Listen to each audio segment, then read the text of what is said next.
செலுத்துகிறோம் எங்கள் ஜீவனுள்ள நல்ல பிதாவே. ஆமேன் ஆமேன். Kindly be seated. உட்காருங்கள். ஆமேன். Praise the Lord. நமது ஆண்டவரும் இரட்சகருமாகிய இயேசு கிறிஸ்து நல்ல நாமத்தினாலே உங்கள் அனைவரையும் மறுபடியுமாக அன்போடு கூட வரவேற்றுக் கொள்கிறேன். கர்த்தர் உங்கள் ஒருவரையும் ஆசீர்வதிப்பாராக. கர்த்தருடைய கிருபை நம்மத்தில் தொடர்ந்து பெருகுவதாக. ஒரு புதிய மாதத்துக்குள்ளாக நாம் வந்திருக்கிறோம். இந்த 2025 செகண்ட் மந்தில், பிப்ரவரி மந்தில் வர கர்த்தர் நமக்கு உதவி செய்திருக்கிறார். கர்த்தருக்கே எல்லா ஸ்தோத்திரங்களையும் துதிகளையும் ஏறெடுப்போம். உலகத்தில் பலவிதமான ஆக்சிடென்ட் நடைபெறுகிறது. எல்லாவற்றிலிருந்தும் கர்த்தர் நம்மை பாதுகாத்திருக்கிறார். நம்முடைய ஜீவன் அவருடைய சமூகத்தில் அருமையாக இருந்தபடியால் கர்த்தருக்கே நாம் ஸ்தோத்திரம் செலுத்துவோம். கர்த்தாமே தொடர்ந்து நம்மை ஆசீர்வதிப்பாராக. ஆமேன். கர்த்தருடைய வேத வசனங்கள் எல்லாவற்றிலும் நாம் பார்க்கும்போது, வேதத்தை முழுமையாக படிக்கும்போது, வேதம் நமக்கு கற்றுக் கொடுக்கிற காரியம் என்ன? இயேசு கிறிஸ்துவை நாம் உயர்த்த வேண்டும். அவருடைய நாமத்தை உயர்த்தப்பட வேண்டும். இயேசுவானவர் இந்த உலகத்தில் வந்தபோது பிதாவை மகிமைப்படுத்தினார். பிதாவை அவர் மகிமைப்படுத்த தம்முடைய சீஷர்களுக்கும் பிதாவை மகிமைப்படுத்தும்படியாக அவர் கற்றுக் கொடுத்தார். பிதா குமாரனை உயர்த்தினார், குமாரனை மகிமைப்படுத்தினார், அவருடைய நாமத்தை எல்லா நாமத்திற்கு மேலாக உயர்த்தினார். பரிசுத்த ஆவியானவராகிய கர்த்தர் நம்மோடு கூட இருக்கிறார். தேவனாகிய கர்த்தர் பூமியிலிருந்து எடுத்துக்கொள்ளப்பட்ட போது வாக்குத்தத்தமுள்ள பரிசுத்த ஆவியானவர் நமக்காக கொடுத்தார். இந்த பரிசுத்த ஆவியானவரும் இயேசு கிறிஸ்துவை குறித்து நம்மோடு கூட பேசுகிறார். பரிசுத்த ஆவியானவர் சுட்டி காட்டுகிறவர், இண்டெக்ஸ் பண்ணுகிறவர் நம்முடைய இரட்சகராகிய இயேசு கிறிஸ்து. பிதாவும் இரட்சகராகிய இயேசு கிறிஸ்துவை சொல்லுகிறார். பரிசுத்த ஆவியானவரும் இரட்சகராகிய இயேசு கிறிஸ்துவை உயர்த்தி செல்கிறார். வேதத்தை முழுமையாக நாம் படிக்கும்போது, பழைய ஏற்பாடாலும் சரி புதிய ஏற்பாடாலும் சரி, எல்லா புஸ்தகங்களும் இயேசு கிறிஸ்துவை மையமாக கொண்டே காணப்படுகிறது. தீர்க்கதரிசிகளானாலும் சரி, நீதிமான்களாக இருந்தாலும் சரி, பரிசுத்தவான்களாக இருந்தாலும் சரி, பழைய ஏற்பாட்டில் காணப்பட்ட எல்லா தீர்க்கதரிசிகளும் அவருடைய வாழ்க்கைகளும் எல்லா தீர்க்க தரிசனங்களும் இயேசு கிறிஸ்துவையே சொல்லிக் கொடுக்கிறதா இருக்கிறது. இயேசு கிறிஸ்துவை குறித்து அநேக மாடல்கள், எக்ஸாம்பிள்ஸ் கொடுக்கப்பட்டிருக்கிறது. ஒவ்வொரு தீர்க்கதரிசிகளும் இயேசு கிறிஸ்துடைய சாயலை அவர் அறிவுறுத்துகிறார்கள், வெளிப்படுத்துகிறவர்களாய் காணப்படுகிறார்கள். இயேசுவை அவர்கள் அறிவிக்கிறவர்களாய் காணப்படுகிறார்கள். ஆதி ஆகமத்தில் தொடங்கி மல்கியா தீர்க்கதரிசி வரை பார்க்கும்போது பழைய ஏற்பாட்டினுடைய எல்லா புஸ்தகங்களும் இயேசுவே தேவனாகிய கர்த்தர், இயேசுவே மெய்யான தேவன், அவரை வெளிப்படுத்துகிற ஒரு புஸ்தகமாக காணப்படுகிறது. ஒவ்வொரு புஸ்தகத்தும் அதைத்தான் நமக்கு கற்றுக் கொடுக்கிறதா இருக்கிறது. எந்த தீர்க்கதரிசியாக இருந்தாலும் சரி, தீர்க்கதரிசிகளுடைய வாழ்க்கை இயேசுவுக்கு முன் உதாரணமாக, அடையாளமாக காணப்படுகிறது. ஆதி ஆகமத்தில் யோசேப்பை குறித்து நாம் வாசிக்கிறோம். யோசேப்பினுடைய வாழ்க்கையானது இயேசு கிறிஸ்துவை போல வாழ்ந்த ஒரு வாழ்க்கை. பாடுகள் உண்டு, பிரச்சனைகள் உண்டு, எல்லாவற்றிலும் இயேசுவை போலவே வாழ்ந்த ஒரு பரிசுத்தவானாக இந்த யோசேப்பு காணப்பட்டார். யோசேப்பை குறித்து ஒரு கம்பேரிஷன் கொடுப்பார்கள். யோசேப்பும் இயேசுவையும் கம்பேர் பண்ணும்போது மோர் தேன் 42 பிளேஸில் இயேசுவை போல யோசேப்பு வாழ்ந்தார். இயேசுவானவர் பரிசுத்தமாக வாழ்ந்தார், மாசற்றவராக, குற்றமற்றவராக வாழ்ந்தார். அவரை போல யாரும் வாழ முடியாது. ஆனால் யோசேப்பு இயேசுவை போல ஒரு மாடலாக காணப்படுகிறார். செய்திகளை நீங்கள் கேட்டிருக்கலாம். யோசேப்பு இயேசுவை போல வாழ்ந்த ஒரு புருஷனாய் காணப்பட்டார். இயேசு கிறிஸ்து தான் நமக்கு ஒரே வழியாக, சத்தியமாக காணப்படும். எல்லாவற்றிற்கும் அவர் நமக்கு முன்மாதிரியாக காணப்படுகிறார். பழைய ஏற்பாட்டு புஸ்தகமானது புதிய ஏற்பாட்டிற்கு ஒரு ஷேடோவாக காணப்படுகிறது, ஒரு நிழலாக காணப்படுகிறது. ஏன் பழைய ஏற்பாட்டை நாம் படிக்க வேண்டும்? பழைய ஏற்பாட்டினுடைய புஸ்தகங்கள் எல்லாம் புதிய ஏற்பாட்டிற்கு ஒரு நிழலாக, ஒரு ஷேடோவாக, ஒரு எக்ஸாம்பிளாக நமக்கு கொடுக்கப்பட்டிருக்கிறது.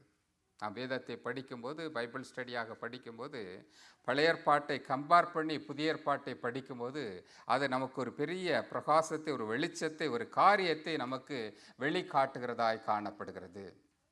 தீர்க்கதரிசிகள் அவருடைய வாழ்க்கை, தீர்க்க தரிசனங்கள் எல்லாவற்றிலும் இயேசு கிறிஸ்து முன் வருத்துகிறதாய் காணப்படுகிறது. உதாரணமாக இயேசு கிறிஸ்து தம்மை குறித்து அவர் சொல்லும்போது யோவான் 14வது அதிகாரத்திலே 6வது வசனத்தில் இயேசு கிறிஸ்து சொல்கிறார், நானே வழியும் சத்தியமும் ஜீவனுமாயிருக்கிறேன் என்று சொல்கிறார். ஐ ஆம் த வே, ஐ ஆம் த லைஃப் என்று சொல்கிறார். நானே வழியும் சத்தியமாயிருக்கிறேன், என்னை அல்லாமல் ஒருவனும் பிதாவினிடத்தில் வரான், நானே வழியாய் காணப்படுகிறேன் என்று சொல்கிறார். இயேசு கிறிஸ்து நமக்கு வழிகாட்டும்படியாக இந்த உலகத்தில் வந்தார். அவரே வழிகாட்டுகிறவராய் இருக்கிறார். அவரை நாம் பின்பற்றுவது நமக்கு தேவையாய் காணப்படுகிறது. தீர்க்கதரிசிகளை எடுக்கும்போது பார்க்கும்போது எல்லா தீர்க்கதரிசிகளிடத்தில் நல்ல காரியங்கள் ஏராளமாய் காணப்படுகிறது. இன்றைக்கு உங்களோடு கூட ஒரு தீர்க்கதரிசியை குறித்து சொல்ல நான் விரும்புகிறேன். என்னோடு கூட திருப்பிக் கொள்ளுங்கள். 1 ராஜாக்களின் புஸ்தகம் 19வது அதிகாரம். 1 ராஜாக்களின் புஸ்தகம் 19வது அதிகாரம் 15வது வசனத்திலிருந்து ஒரு சில வசனங்களை நான் உங்களுக்காக வாசிக்க விரும்புகிறேன். 1 ராஜாக்கள் 19வது அதிகாரம் 15வது வசனத்திலிருந்து. அப்பொழுது கர்த்தர் எலிசாவை பார்த்து, நீ தமஸ்குவின் வழியாக எலியாவை பார்த்து, நீ தமஸ்கின் வழியாய் வனாந்தரத்துக்கு திரும்பி போய் ஆசகேலை சீரியாவின் மேல் ராஜாவாக அபிஷேகம் பண்ணி, நெக்ஸ்ட் வேர்ஸில், பின்பு நிம்சியின் குமாரனாகிய யெகூவை இஸ்ரவேலின் மேல் ராஜாவாக அபிஷேகம் பண்ணி ஆபேல் மெகோலாவை ஊரானாகிய சாப்பாத்தின் குமாரனாகிய எலிசாவை உன் ஸ்தானத்திலே நீ அபிஷேகம் பண்ணு. 19வது அதிகாரத்தை தொடர்ந்து சொல்கிறார். சம்பவிப்பதாவது, ஆசகேலின் பட்டயத்திற்கு தப்பினவனை யெகூ கொன்று போடுவான், யெகூவின் பட்டயத்திற்கு தப்பினவனை எலிசா கொன்று போடுவான். ஆனாலும் பாகாலுக்கு முடங்காதிருக்கிற முழங்கால்களையும் அவனை முத்தம் செய்யாதிருக்கிற வாய்களை உடைய 7000 பேரை இஸ்ரவேலிலே மீதியாக வைத்திருக்கிறேன் என்றார். அப்படியே அவன் அவ்விடம் விட்டு புறப்பட்டு போய் 12 ஏர் பூட்டி உழுத சாப்பாத்தின் குமாரனாகிய எலிசாவை கண்டான். அவன் 12ஆம் ஏரை ஓட்டி கொண்டிருந்தான். எலியா அவன் இருக்கும் இடமட்டும் போய் அவன் மேல், எலிசாவின் மேல் தன் சால்வையை போட்டான். எலிசாவினுடைய வாழ்க்கையை குறித்து இங்கே சொல்லப்பட்டிருக்கிறது. இது அவனுடைய ஹிஸ்டரியை குறித்து சொல்லப்பட்டிருக்கிறது. இதில் குறிப்பாக சொல்லப்பட வேண்டிய வார்த்தை அல்ல, ஒரு ஹிஸ்டரி, ஒரு டிஸ்கிரிப்ஷனாக இந்த இடத்துல எலியாவை குறித்து சொல்லப்பட்டிருக்கிறது. எலிசாவை குறித்து சக்சஸராய் காணப்பட்ட எலியாவின் சக்சஸராக காணப்பட்ட எலிசாவை குறித்து சொல்லப்பட்டிருக்கு. எலிசாவும் இயேசுவை போல இந்த உலகத்திலே வாழ்ந்து, இயேசுவை போல அநேக அடையாளங்களை அற்புதங்களை செய்து காணப்பட்ட ஒரு பெரிய தீர்க்கதரிசியாய் காணப்பட்டார். எலியா தீர்க்கதரிசியை குறித்து அநேக காரியங்கள் நாம் கற்றுக்கொண்டிருக்கிறோம். எலிசாவுடைய வாழ்க்கையிலும் இயேசு கிறிஸ்துவை மாதிரியாக அநேக அற்புதங்களை அடையாளங்களை தன்னுடைய வாழ்க்கையில் எலிசா செய்தார். எலிசாவினுடைய ஊழியமானது யோர்தானுடைய நதி அருகாமையிலிருந்து ஆரம்பித்தது.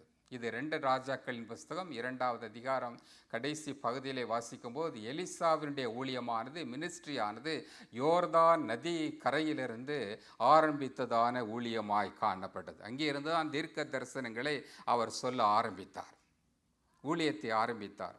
இயேசு கிறிஸ்து அப்படியே புதிய ஏற்பாட்டிலே நாம் பார்க்கும்போது இயேசுவானவரும் யோர்தானிலிருந்து யோவான் ஸ்நானகனால் ஞானஸ்தானம் பெற்று கரை ஏறின உடனாவது தன்னுடைய ஊழியத்தை ஆரம்பித்தார். அவரும் யோர்தாவினுடைய நதி அருகாமையிலிருந்து தன்னுடைய ஊழியத்தை அவர் ஆரம்பித்தார். எலிசா தீர்க்கதரிசியும் இரட்சகராகிய இயேசு கிறிஸ்துவும் ஒரே இடத்திலே தன்னுடைய ஊழியங்களை அவர் ஆரம்பித்தார். ஒரு முறை தண்ணீரிலே கோடரியானது விழுந்து விட்ட போது எலிசா தம்முடைய அற்புதத்தினால் இந்த கோடரியை தண்ணீரிலே மிதக்க வைத்தார், அற்புதம் செய்தார். ஒரு பெரிய அற்புதத்தை இந்த தீர்க்கதரிசியாகிய எலிசா செய்தார்.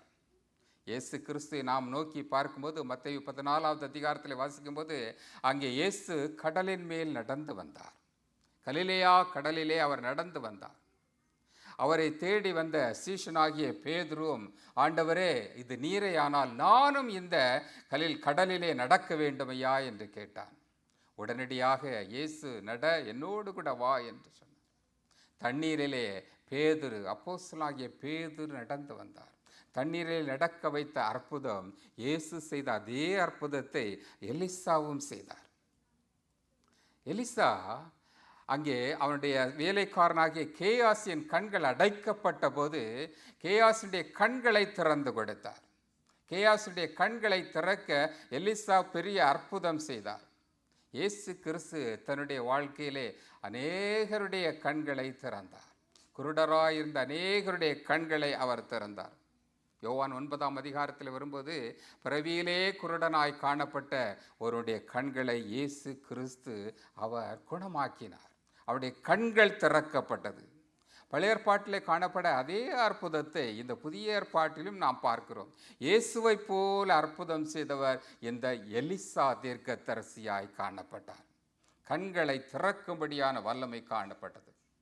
எலிசாவுடைய வாழ்க்கையிலே அவனை தேடி வந்த குஷ்டரோகிகளை அவர் குணமாக்கினார். குஷ்டரோகிகளை முழுமையாக சுத்தமாக்கினார். எலிசாவுடைய பெரிய அற்புதம். இயேசு கிறிஸ்துவை தேடி வந்த அநேக குஷ்டரோகிகளை அவரும் சுஸ்தமாக்கினார். குஷ்டரோகிகளை சுஸ்தமாக்குகிற வல்லமை எலிசாவுக்கு காணப்பட்டது, இயேசு கிறிஸ்துவும் காணப்பட்டது.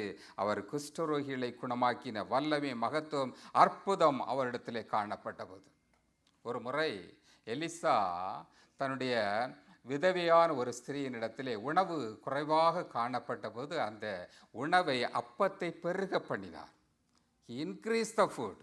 இயேசு கிறிஸ்துடைய வாழ்க்கையிலே நான் வரும்போது யோவான் 6ஆவது அதிகாரத்தில் பார்க்கும்போது இயேசுவானவர் 5 அப்பத்தையும் 2 மீன்களையும் கொண்டு 5000 பேருக்கு மேலான ஜனங்களை அவர் போஷித்தார்.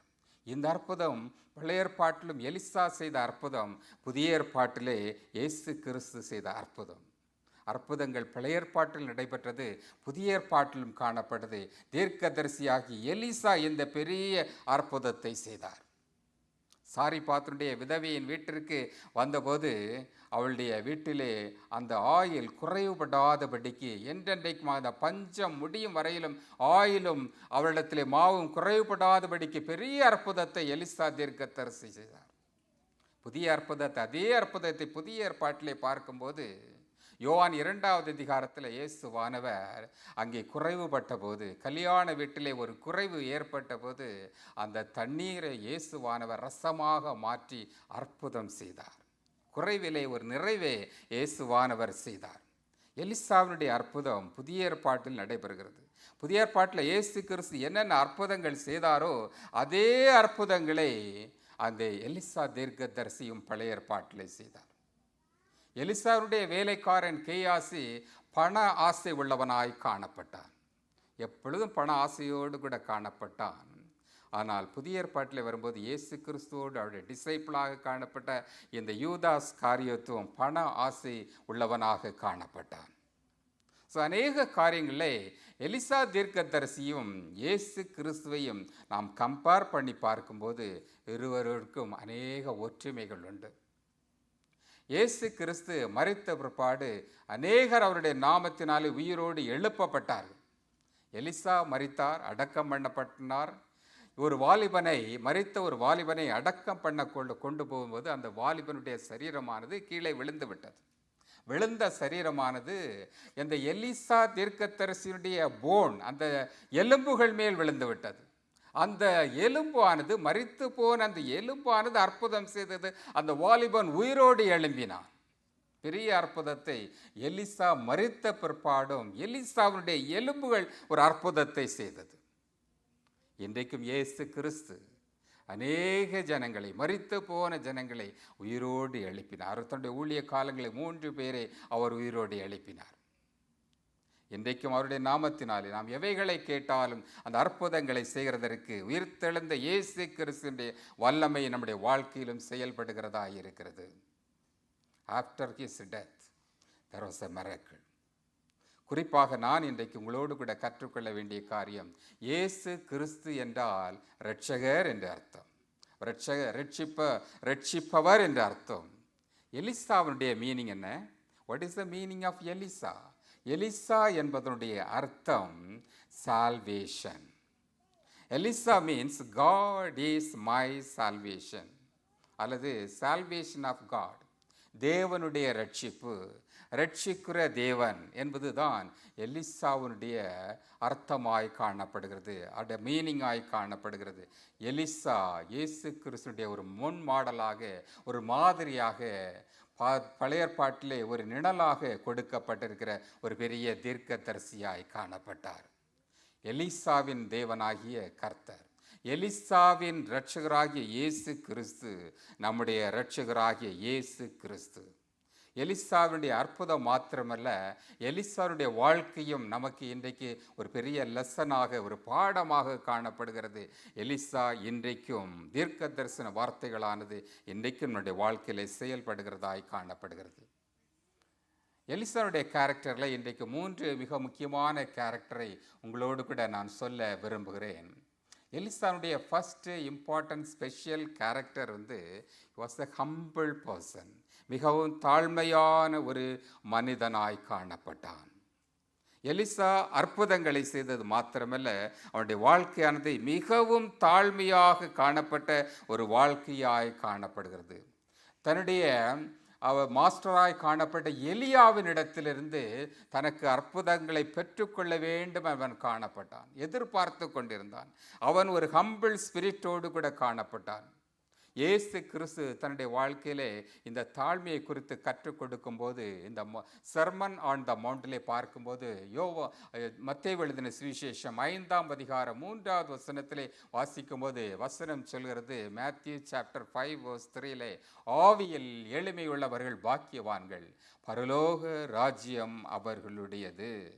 Blessed are the poor in spirit, for there is the kingdom of heaven. Blessed are those who depend on, supported of the Spirit, supported on the Holy Spirit. ஆவியில் எளிமை உள்ளவர்கள் பாக்கியவான்கள், பரலோக ராஜ்யம் அவர்களுடையது. ஆவியில் எளிமை உள்ளவர்கள் என்று சொல்லப்படும் போது அவர்கள் கர்த்தரையே நம்பி, தேவனையே நம்பி, முழு மனதோடு கூட அவரை சார்ந்து காணப்படுகிற ஜனங்கள், அவரையே நம்பி அவரோடு கூட காணப்படுகிற ஜனங்கள். இந்த எலிசா தேவனை சார்ந்து காணப்பட்டான். எந்த மனிதனையும் அவர் சார்ந்து காணப்படவில்லை, தேவனையே முழுமையாக சார்ந்து காணப்பட்ட ஒரு பெரிய தீர்க்கதரிசியாய் காணப்பட்டான். அவன் தன்னைத்தானே தேவனுக்காக முழுமையாக ஒப்பு கொடுத்த ஒரு தீர்க்கதரிசியாய் காணப்பட்டான். மிகுந்த தாழ்மையோடு கூட தன்னை அர்ப்பணித்தான். எலிசா தீர்க்கதரிசி ஒரு ரிச் மேனாகத்தான் காணப்பட்டான். அந்த நாட்களிலே அவனை குறித்து சொல்லும்போது 7 ஏர்களை பூட்டி உழுகிறதான ஒரு பெரிய மனிதனாய் காணப்பட்டான். அவனுடைய குடும்பமானது ஒரு பெரிய செல்வந்த, ஒரு ரிச்சான ஒரு ஃபேமிலியாய் காணப்பட்டது. எலிசாவுடைய வாழ்க்கையிலே இவ்வளவு பெரிய ரிச்சாய் காணப்பட்ட போதும் தன்னைத்தானே தாழ்த்தி அவன் ஒரு ஆவியிலே எளிமை உள்ள ஒரு மனுஷனாய் காணப்பட்டான். மோசேயை குறித்து நாம் வாசிக்கும் போது எபிரேயர் 11வது அதிகாரத்தில் 25வது வசனத்திலிருந்து வாசிக்கும் போது மோசேயை குறித்து சொல்லப்படும் போது அங்கே சொல்லப்பட்டிருக்கிறது, அவன் பார்வோனுடைய குமாரத்தி எனப்படுவதை பார்க்கிலும் தம்முடைய ஜனங்களோடு கூட பாடுபடுவதை அவன் மேன்மையாக ஏற்றுக்கொண்டான். மிகுந்த தாழ்மையோடு கூட அவன் தேவ சமூகத்திலே மோசையானவன் காணப்பட்டான். ஒரு பேலஸில் வளர்க்கப்பட்டவன், ரிச்சான ஐஸ்வர்யவானாய் காணப்பட்டவன் தான் இந்த மோசே.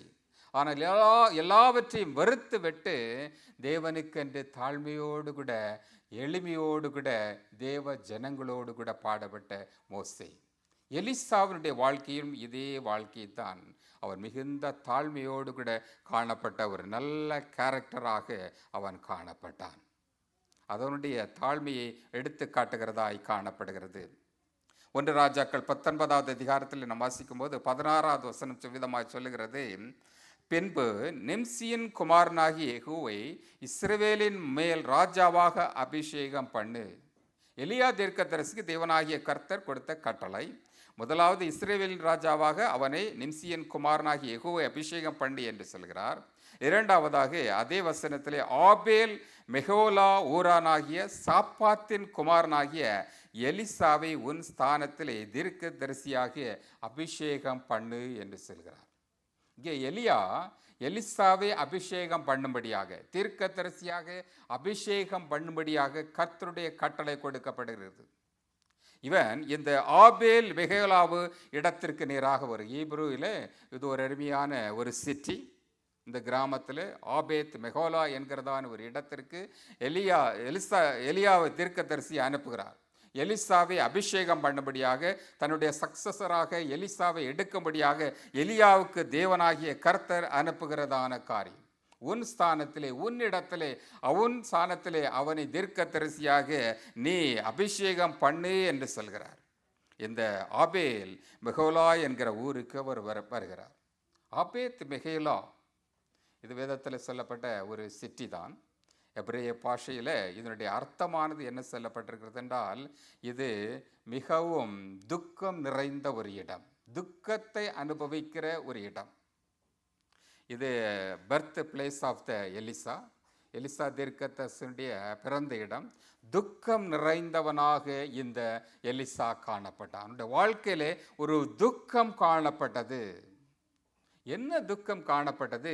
அவருடைய சரீரத்திலே அவனுக்கு ஒரு குறைபாடு காணப்பட்டது. There was a weakness in his physical body.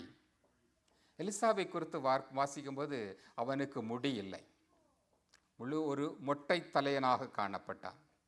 சில குழந்தைகள் பிறக்கும்போது பிறவியிலே அவர்களுக்கு முடியில்லாது இருக்கும். குழந்தையாக இருக்கும்போது முடியில்லாது இருக்கும். சில குழந்தைகளுக்கு ஐப்ரோ கூட இருக்காது. கம்ப்ளீட்டாக சேவ் பண்ணப்பட்ட ஒரு குழந்தையை போல பிறக்கும். எலிசாவுடைய வாழ்க்கையை முழுமையாக ஒரு மொட்டை தலையனாகவே காணப்பட்டான். இதைத்தான் எலிசாவை குறித்து வாசிக்கும்போது அநேக சிறுவர்கள் அவனை பரியாசம் பண்ணினார், வாலிபர்கள் அவனை பரியாசம் பண்ணினார். மொட்டை தலையனே ஏறி வா, மொட்டை தலையனே ஏறி வா. அவனுடைய சரீரத்திலே ஒரு குறைபாடு காணப்பட்டது, அவனுக்கு ஒரு வீக்னஸ் காணப்பட்டது. தன்னுடைய குறைபாடை குறித்து ஒருவேளை அவன் ஜெபித்திருக்கலாம், ஆண்டவரிடத்திலே ஜெபித்திருக்கலாம். ஒரு பெரிய தீர்க்கதரிசி எலிசா தேவனை பார்த்து ஜெபித்திருக்கலாம். ஆனால் அந்த குறைபாடை கர்த்தர் மாற்றவில்லை. மொட்டை தலைவனாகவே அவன் வாழ்ந்து வந்தான். எத்தனை பேர் கிரிட்டிசைஸ் பண்ணின போதும், ஏளனம் பண்ணின போதும் அவன் ஒரு மொட்டை தலையனாகவே காணப்பட்டான், ஒரு வீக்னஸ் பர்சனாய் காணப்பட்டான். He had a humble heart. Same time அவனுடைய வாழ்க்கையில் அவன் குறைபாடு உள்ளவனாக, சரீரத்திலே ஒரு குறைபாடு உள்ளவனாகவே இந்த எலிசா தீர்க்கதரிசி காணப்பட்டார். அவன் ஜெபித்த போதும் அவனுடைய குறைபாடானது மாற்றப்படவில்லை. புதிய ஏற்பாட்டிலே வரும்போது இங்கே அப்போஸ்தலனாகிய பவுலை குறித்து நாம் வாசிக்கிறோம். 2 கொரிந்தியரில் 12வது அதிகாரம் 9வது 8வது 9வது வசனத்திலே வாசிக்கும் போது அப்போஸ்தலனாகிய பவுல் தேவனை நோக்கி விண்ணப்பிக்கிறார். ஆண்டவரே, 3 முறை விண்ணப்பிக்கிறார். ஆண்டவரே, என்னுடைய பலவீனமாய் இருக்கிறேன், அவன் 3 தரம் இந்த குறைபாடு என்னை விட்டு நீங்கட்டும் என்று அவன் ஜெபிக்கிறான். ஆனால் கர்த்தர் கொடுக்கிற பதில் என்ன? நெக்ஸ்ட் வேர்ஸில் வாசிக்கும் போது, அதற்கு அவர், என் கிருபை உனக்கு போதும், பலவீனத்திலே என் பலன் பூரணமாய் விளங்கும் என்றார். ஆகையால் கிறிஸ்துவின் வல்லமை தன்மேல் தங்கும்படி தன் பலவீனங்களை குறித்து மிகவும் சந்தோஷமாய் மேன்மை பாராட்டுவேன் என்று சொல்கிறார். தன்னுடைய மேன்மை அல்ல, தன்னுடைய தாழ்மையை குறித்து நான் மேன்மை பாராட்டுவேன் என்று சொல்கிறார். என்னுடைய பலத்தை அல்ல, என்னுடைய பலவீனத்தை குறித்து நான் மேன்மை பாராட்டுவேன் என்று சொல்கிறார். பவுலுடைய வாழ்க்கையிலும் கூட இந்த குறைபாடு காணப்பட்டது. எந்த குறைபாடு என்பதை நாம் அறியோம், வேதத்தில் சொல்லப்படவில்லை. ஆனால் அவனிடத்திலே ஒரு சரீரத்திலே ஒரு குறைபாடு காணப்பட்டது. தேவனிடத்தில் ஜெபிக்கிற, ஆண்டவரே என்னுடைய குறைபாடை மாற்றும் ஆண்டவரே. 3 முறை ஜெபித்தான், ஆனாலும் கர்த்தர் அவனுக்கு இறங்கவில்லை. எப்படி கர்த்தர் சொல்லுகிற காரியம், உன்னுடைய பலவீனத்திலே, உன்னுடைய குறைபாட்டிலே நான் உன்னுடைய கிருபை அதிகமாக விளங்கும் என்று சொல்கிறார். எலிசாவுடைய வாழ்க்கையில் வரும்போது அவனிடத்தில் ஒரு பெரிய குறைபாடு காணப்பட்டது. மொட்டை தலையனாக காணப்பட்டான், முடியில்லாதவனாக காணப்பட்டான். ஆனால் இந்த எலிசாவுடைய வாழ்க்கையிலும் கர்த்தர் அவனை மேன்மைப்படுத்துகிறார், கனப்படுத்துகிறார். பலவீனத்திலே கர்த்தர் அவனை உயர்த்துகிறார். அவன் சாப்பாத்தினுடைய குமாரனாய் காணப்பட்டான். சாப்பாத் என்பது ஒரு ரிச் பர்சன், ஒரு நாட்டாண்மை, அந்த கிராமத்திற்கு ஒரு லீடராய் காணப்பட்டவன் தான் அவனுடைய தகப்பன். அவனுடைய தகப்பன் ஒரு ரிச் மேனாய் காணப்பட்டான். அந்த காலத்திலே எலிசாவுடைய நாட்களிலே 7 ஏர்களை பூட்டி விழுகிறதான ஒரு பெரிய செல்வ செழிப்பாக காணப்பட்டான். 7வது ஏரில் தான் இந்த எலிசா தீர்க்கதரிசி உழுது கொண்டிருந்தான்.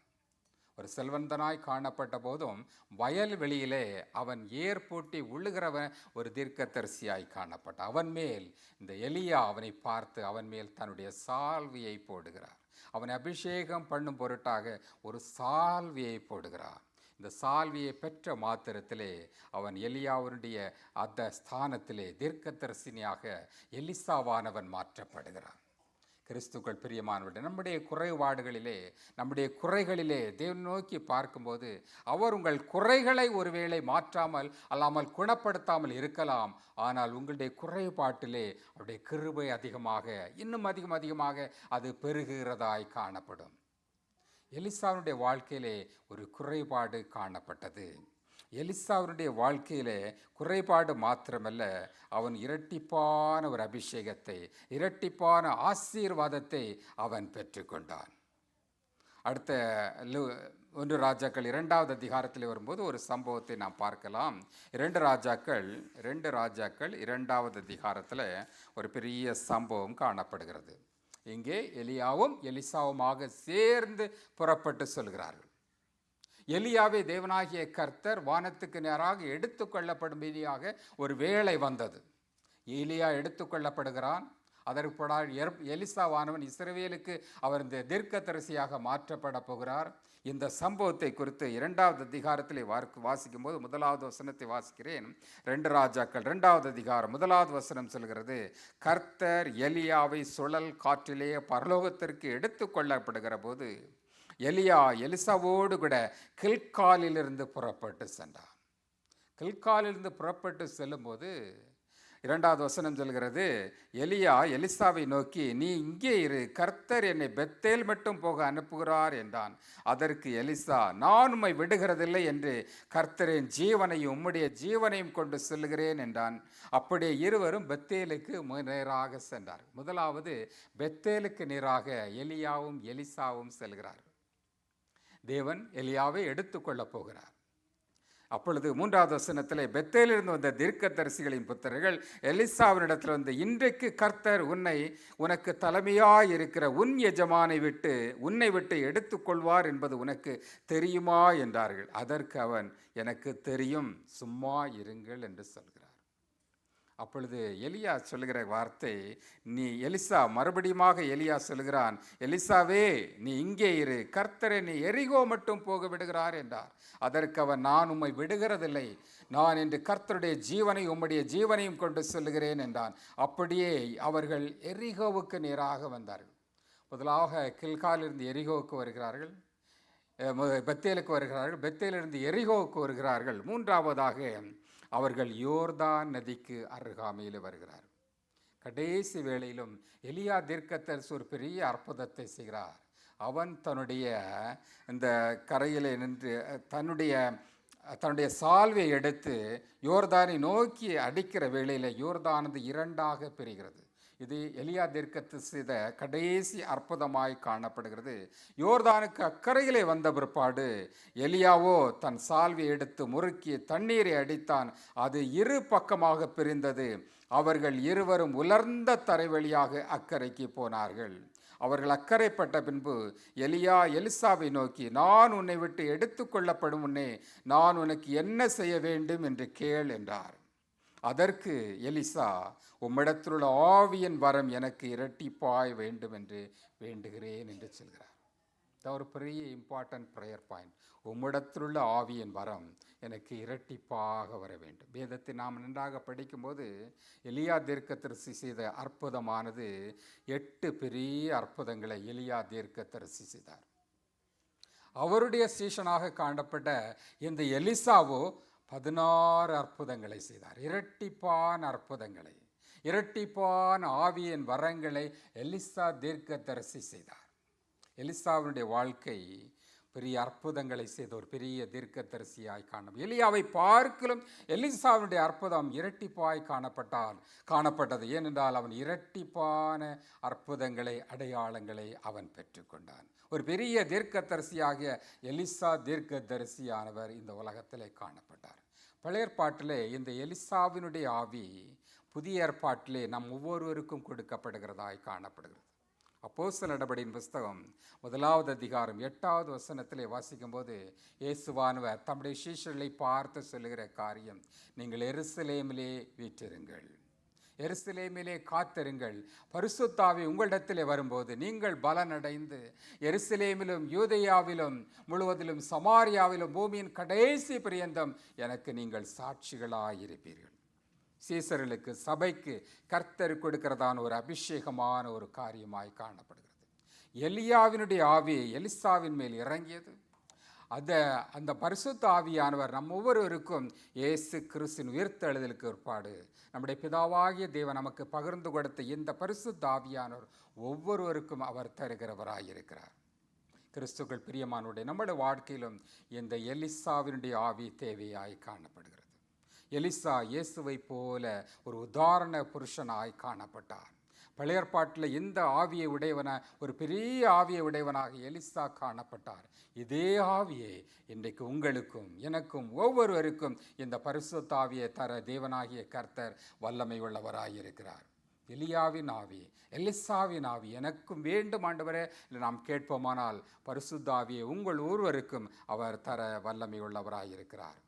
எலிசா தாழ்மையோடு ஆவியிலே தாழ்மையோடு கூட காணப்பட்டான். பரலோக ராஜ்யத்தை அவன் சுதந்தரித்து கொண்டான். எலிசா ஈவன்தோ இந்த வீக்னஸ் சிச்சுவேஷனில் கூட அவனுடைய சரீரத்திலே குறைபாடு காணப்பட்ட போதும் கூட பெரிய தீர்க்கதரிசியாக அற்புதங்களை செய்த ஒரு தீர்க்கதரிசியாக மாற்றினான். அவன் தன்னை முழுமையாக தேவனுக்காக ஒப்பு கொடுத்தான். தேவனுடைய கிருபை அதிகமாக காணப்பட்டது. தேவனிடத்திலிருந்து இரட்டிப்பான ஆவியின் வரங்களை நாம் பெற்றுக்கொண்டோம். நாம் நம்முடைய வாழ்க்கையில் இரட்டிப்பான வரங்களை பெற்றுக்கொள்வதற்கு தேவனுடைய பாதபடியிலே நாம் காத்திருக்கும்போது கர்த்தர் உங்களுக்கு இரட்டிப்பான ஆசீர்வாதங்களால் நிரப்பி உங்களை ஆசீர்வதிப்பாராக. ஆமேன்.